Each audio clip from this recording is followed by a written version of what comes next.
Hey, do you want to move to Wasaga Beach and live on the waterfront, specifically the riverfront? Well, stick around because in this video, I'm going to take you on a kayak tour. We're going to do this tour between the sand dunes just upstream from here, over to the Schooner Town Bridge, basically where the McDonald's is, where River Road and Moseley split. So I'm going to go through some of the riverfront on a kayak and explain some of the different things you need to know about living or cottaging on the river. Stuff like breakwall stuff, pricing stuff, things to note, shallow spots. This part of the river really isn't made for boating. For the boating part of the river, refer to our other video from the Schooner Town Bridge out to the mouth of the Nottawasaga River into Georgian Bay. But for this video, we're going to keep it over to Knox in the Oxbow area where the sand dunes are. We're going to go over to Schooner Town. So make sure you stick around and just learn about the different parts of the river, because you know what? Just because it's riverfront, it could be steep riverfront, it could be flat riverfront, it could be flood zone riverfront, it could be ideal riverfront, it could be not ideal riverfront. So you got to be so careful when you're shopping on the riverfront for all the different types and all the different values attached to it. Are you on a busy road on the other side? Like, you're on the riverfront, but is it the road you're on busy? Is it not busy? If this is your first time on the channel and you want to learn everything there is to know about living on the riverfront, the waterfront, or anything Wasaga Beach or Collingwood, make sure you subscribe and tap the bell for notifications so you can be the first to know everything that's happening here. My name is Kevin DeSilva, and I'm a local real estate agent with Royal LePage Locations North, and I get calls all the time from people looking to learn about the riverfront, the waterfront, or anything in Wasaga Beach or Collingwood. If that's you, it doesn't matter if you're looking to make that move next month, next year, or you just want to learn more. In the description box of this video, there's all the ways you can contact me so we can talk about that, including a Zoom link directly to my calendar so we can book a time that works for you. For now, let's get on with the tour. All right, so we're starting our tour. Now we're past the sand dunes, right? So we're gonna go from sand dunes to the Schooner Town Bridge, basically where the McDonald's is, Midtown. And I just wanted to point out some of the different riverfront styles, because if people are shopping for riverfront, well, they're shopping for waterfront and then they have to decide between beachfront and riverfront. And then the riverfront changes a ton. So behind me, obviously, you could see the Wasaga sand dunes. So that's in the Oxbow Park neighborhood, and that leads to like thousands of acres of a protected park that you can, with trails you can walk through. There's snowmobile trails in there, walking trails, hiking trails, cross-country skiing trails in some parts. So, but what I really want to point out on this tour is the different types of riverfront and things you need to be careful for. Up here, you can see that I'm on a kayak, obviously, and this part of the river really is more for kayaking, paddleboarding. Some people will get their, like some residents I should say, will get their boats up here or their jet skis, but the water is very shallow here. Especially this year, the water is actually exceptionally shallower than normal. But it goes in waves, it goes up, it goes down. There's years that are high water, years that are low water, but you just got to know the river when you live on this part, especially if you're gonna boat and or jet ski, so you don't damage your propeller or suck up rocks in your jet ski. Those are things to be careful for.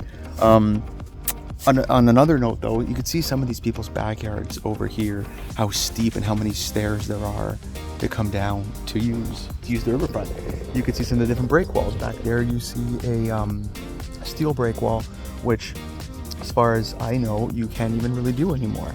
I've talked to the breakwall guy a couple times that does a lot of them here, and a few other people, and they said that you can't really do this anymore. And then you have stuff like this behind me falling apart that, you know, can be done, or some people just ignore it and let it just be a natural shoreline.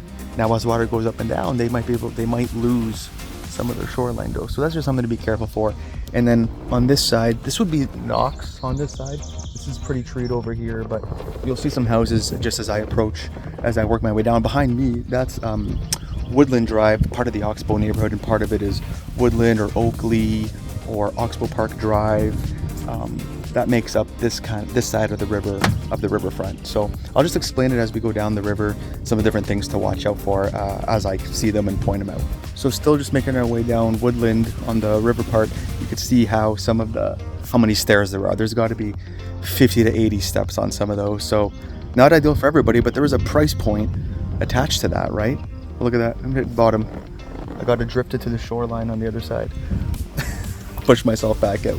One sec. That break wall, look at that. They built the tree right around, or they built the break wall right around the tree. So that's still the woodland side.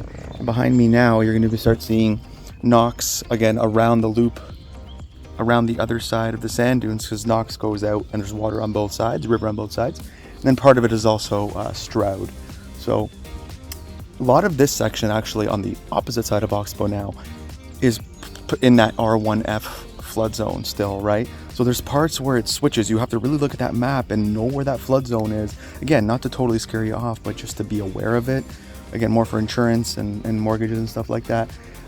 In some areas, I might be concerned about water, but honestly, in a lot of the flood zone, I'm really not. And I can explain more as we go through it. But yeah, just wanted to point out that these is like the river's low right now, right? So if it goes up another 4 feet, which it will, and it does all the time, you know, it could be closer to some people's houses, but that's why we have some pumps. Actually, there was one house I was in recently in the flood zone, completely in the flood zone, entire property. There was no sump pump, and I asked the owners, you know, I was kind of surprised not to see one. I'm very familiar with this river and the flood zones, and I'm just surprised not to see a sump pump. And he said in 20 years, he's never had water anywhere near his house. So, you know, we got to check house by house, case by case on, you know, water seepage, sump pump, how often it's running, the flow rates, like how much is it discharging. There's a lot to look at. So that's just something we really need to know that when we're doing showings on the riverfront, especially in the flood zone. You'll start noticing some more lifts in the water, some jet skis. You might see some boats. Again, the water's low this year, so a few people have held off on putting their boats in the water, but you can get your boat up here and your jet ski. You have to know the river extremely well here. There are spots where this kayak will touch bottom. I do see people damaging the propeller, sucking up rocks almost every weekend because they come past that bridge, they ignore the sign that's there that says, you know, hidden obstructions, or I forgot what it says, but it basically says, you know, use at your own risk. It's not marked anymore, so that's just something to know. And then behind me you can see cedar break wall, the most common type of break wall you'll see on the Nottawasaga River. Working our way down the river. So right now we're probably on Oakley, part of the Oxbow neighborhood, and on the other side you got Knox. Part of it is Stroud just back there, but this is the Knox part. Again, you can see some different break walls, some stone ones. For the cedar ones, or actually any of them, it's a pretty big expense, so that's something you got to be careful for, or account for when you're living on the river. You got to set aside, or before you even set aside, when we're looking at the riverfront, let's assess the break wall situation, because that is a big cost. You're talking upwards of, you know, $30,000 or $40,000 in many cases. So you don't want to, you know, move in and have to do that right away, or at least consider it. If you're potentially putting an offer on the property, you want to consider that that cost that might be coming soon. So that's definitely probably the biggest cost on riverfront, other than if you can do a tear down or something like that. The break wall is it's the biggest cost for riverfront that's coming to mind right now. So just be careful for that. You'll see some of these. This is an older style for sure. I don't see this ever being done anymore. You got some that are falling apart. Those are sideways, those cedar posts. That's probably a DIY job, to be honest. So that's just something to look. And we're getting, funny enough, that house right here was the one I was talking about, that he has no sump pump, but it's never had water in it, and it's technically in the flood zone. So you could see how high the water would have to go. It'd have to go like 6 or 7 feet up. And honestly, even though it's in the flood zone, I'm not worried about that one specifically. There are other properties that I am worried about flood zones and stuff, but that's definitely not one of them. You can start seeing a few more boats in the water. Boat down there, jet ski down there. As we're getting a little bit closer to the bridge, there's still a way to go. So we're pretty much on Oxbow Park Drive now. It's a little neighborhood boat launch. I'll show you guys in just a second as we're approaching that. So here's your neighborhood boat launch right here. This is located in the Oxbow Park neighborhood on Oxbow Park Drive. So a lot of locals use this boat launch. It's not a really big one, as you can see. It's just more of an access for a lot of the people that live in this area to get their boats in. But again, the people that put their boats in, I can't stress it enough. I'm going to say it a few times. You have to know the river up here. There are spots that are so shallow, and you have to navigate the channel. And you know what? Every winter that channel moves a little bit depending on how it freezes and the ice jams and creates a new channel. So keep an eye out. Like, if you're do not come up here with your boat or jet ski if you do not know this river. I can't stress that enough. Speaking of flood zone properties that I would be worried about, maybe something like this. That water goes up 4 or 5 feet, it could start getting in the crawl space or at the basement of that house. So that's something to watch out for. Whereas, look, the other side, no flood zone worry there, because those properties go up. But you're going to see as I go through, these properties change up and down a lot as you go through this river. Here's a perfect visual, actually. Here's a perfect visual. See these rocks right here? How they're just inches above the water line? Now imagine the water goes up, forget 4 feet like I said it could. Let's say it goes up 6 inches or 8 inches or a foot, and somebody comes through with their boat or their jet ski and they don't know, they are getting stuck there. I see it happen very often. Propeller's gone and jet skis just loaded with rocks. They're totally beached, can't get out, have to call for a tow, have to call for help. And yeah, so there's a channel actually right in the center here, and there's 2 rock islands here and actually right here behind me. So if you're not dead center when you go through this part, forget it, you're hitting bottom for the most part. When the water is around this level or even a little bit higher, you'll still hit. So something to be careful about. You're going to start noticing more houses here. Now we're in the Oxbow neighborhood. We're still in the Oxbow neighborhood. On the other side over here is actually Sunnydale. So Sunnydale is one of the main roads that go in and out of Wasaga. Their backyards on Sunnydale are pretty steep, you're going to see. Whereas not too far up on Knox, they were pretty flat in that flood zone area, right? So just again, sense of how it changes, how careful you have to be when you're considering riverfront. And again, I love riverfront. You can have a boat here. You can't have that at the beach because the beach is provincially park owned. But over here, you can own a boat, you can own a jet ski. If you want to be more upriver, you can have your kayaks and not have any boat traffic in the way. So the river's just, even though it's all waterfront, it's totally different waterfront. And more importantly, the riverfront is so different, sometimes every 10 properties. So you got to be super careful here. Like, look at this example right here. You got a pretty high break wall right there, beside a lower break wall right there. And then on that side, you have super steep backyards, right? This is an easy dock system right here. These are pretty easy to install. They're just these pipes that kind of slide up and down. And that's a floating dock system, so it can work with the river as it goes up and down. The river goes up, the whole thing just goes up as one big giant Lego piece. So yeah, that's one of the slickest dock systems that I see on this river, to be completely honest. But yeah, you'll notice a few people have them. We just passed one. There's another one right there. And yeah. Here's a couple examples of some falling apart break walls, and that one's for sale too. So like, these are things you have to consider when you're potentially purchasing, right? Like, that break wall could be, depending on the width of your property, really, it could be 40, 50 grand, 30 to 50 grand. I've seen some narrower properties will be less, some wider properties will be more, and then that's just for the posts and the break wall. What if you're doing some other tiered hardscapes, right, with rocks and stone? So those costs can add up. Real landscaping costs, hardscapes, can add up extremely fast on the riverfront. So be careful about that. Here's a good visual, actually. The other side on Sunnydale. So Oxbow on this side, Sunnydale on this side. You can see how far up those properties are. In my opinion, not as ideal waterfront, which would have a price attached to that. You know, a price difference. Are you on this quiet side? Are you on a busy street? Oxbow super quiet, Sunnydale super busy. This is more usable riverfront. This, you have to walk down pretty far. The prices in this area, like some of these go for, some of the older cottages, smaller, go for like 600,000-700,000, maybe 8. Some of the nicer homes are more like $1 million, $1.2 million, and I'd say that on both sides right now.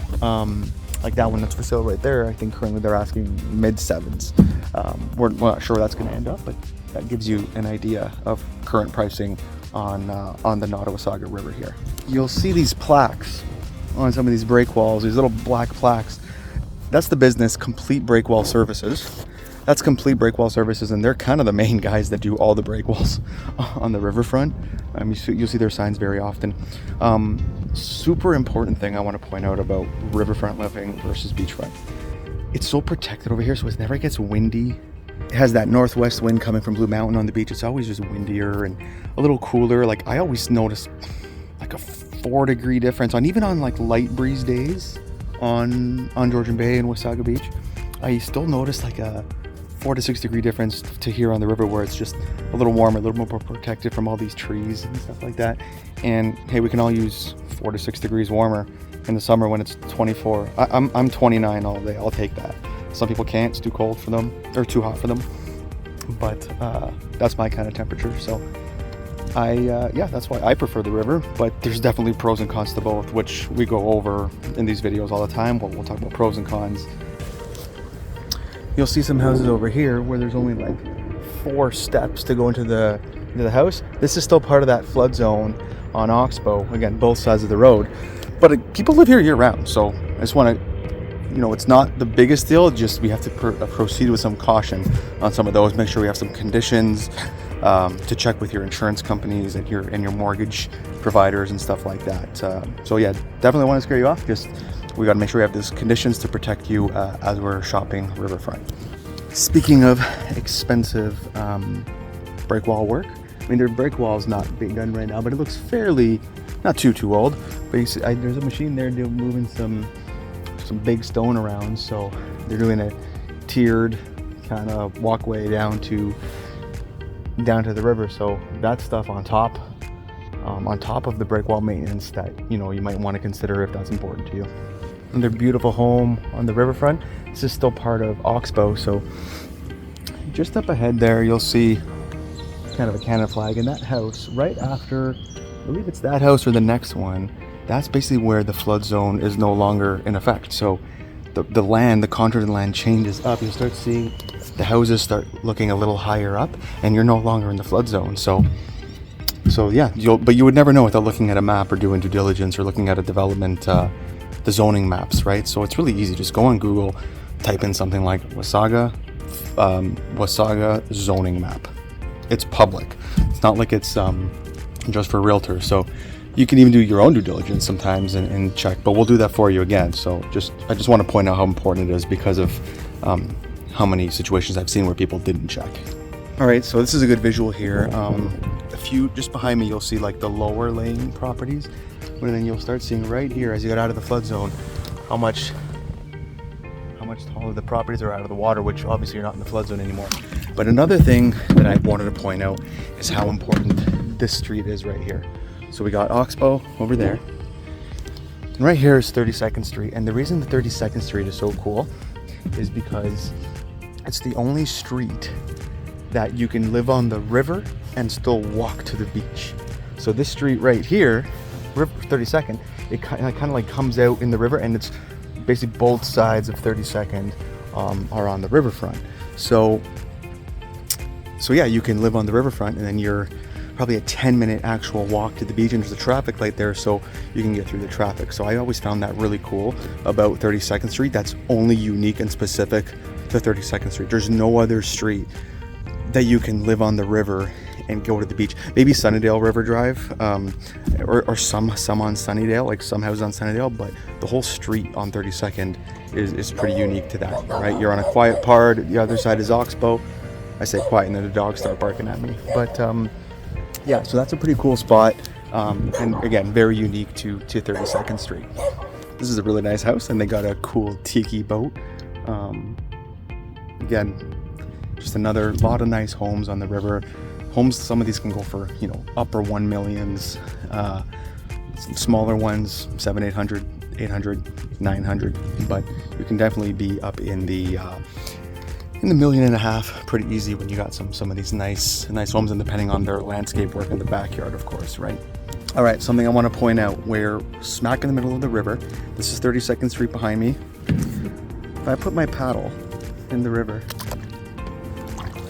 you got about 2 feet, and there's spots that are even less because I just hit bottom in the kayak, right? So and that's dead in the middle of the channel, really. So you gotta know, I know which house to cut across at. It's hard to explain, but it's basically this house. You gotta cut across kind of on a 45-degree angle to those colorful chairs back there. If those colorful chairs are on there, I'm kind of screwed because I gotta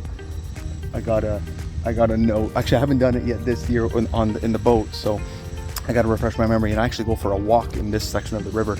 I go for a walk every spring in the 2 worst spots of the river that I know, so I can figure out where the channel is, so I can get through with the boat and the jet ski. The jet ski, there's a bit more play, of course, and a bit more forgiving because you don't need as much draft and as much depth, but nevertheless, you still gotta be very, very careful. So this is one of the worst spots that I keep an eye for, and see it's getting deeper again, but because I'm still in the channel, but I'm drifting off to the side. But yeah, I only know that because I walk it and understand the channel and where the low spots are. If you're not a resident, again, don't come up this way unless you're with somebody who knows their way around. And if you're going to buy on the river, we're going to have to go out together. I'm going to have to teach you where this channel is so you can get your boat to your jet ski to your property. There's your complete break wall services plaque that you'll see on many break walls over here. So that's your go-to for a quote for a break wall just like this. All right, so I want to point out something else really important. Right where I am right now, there's technically 3 different types of riverfront. You got Oxbow Park over there, right?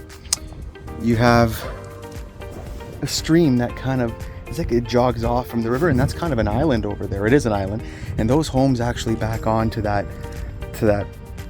little section of river. It's more like a canal that really back onto that island. You're getting nothing but a kayak in there. So, you know, it's funny how from a couple properties over, you could be facing that island, no chance of a boat or a jet ski. And then you could be a few properties over and totally have a boat or a jet ski. Or the third option, you could be on 32nd Street, which again, you could go over to the beach because it has the traffic light, and you can kind of live the best of both worlds. You live on the river, but you easily go to the beach for your beach walks. Whereas, like if you're on Oxbow, it's a 20-minute walk to get out of that street. So you're not really gonna walk 20 minutes, 25 minutes to get to the beach. But on 32nd Street, you are. All right, we're pretty much at the end of the paddle tour on the river, but check out our other video where we go on the boat from the Schooner Town Bridge over to the mouth of the river out into Georgian Bay kind of thing.